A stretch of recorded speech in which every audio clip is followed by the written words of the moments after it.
શહેરમાં વધતી ટ્રાફિકની માંગને ધ્યાનમાં રાખીને માત્ર રિસ્ટોરેશન સુધી સીમિત ન રહી હાલના બ્રિજની બંને બાજુ વધારાના નવા બ્રિજ બનાવવાની યોજના પણ તૈયાર કરવામાં આવી છે.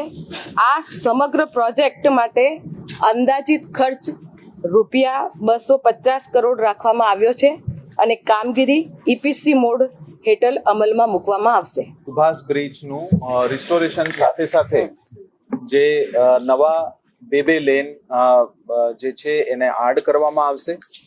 અત્યારે સુભાષ બ્રિજ જે છે એ 3 લેન છે, એને 4 લેન કરીને રિસ્ટોરેશન કરવામાં આવશે. જે 18 મીટરનું જે અત્યારનું જે કેરેજ વે છે એને 3 લેનથી 4 લેન કરવામાં આવશે અને એના સાથે સાથે એના બંને બાજુ ડાબી અને જમણી બાજુ બીજા એક્સ્ટ્રા 2 લેન એને આડ કરવામાં આવશે.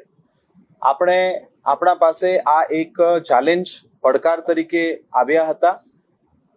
એ પડકારને આપણે ઓપોર્ચ્યુનિટી તરીકે લીધું છે.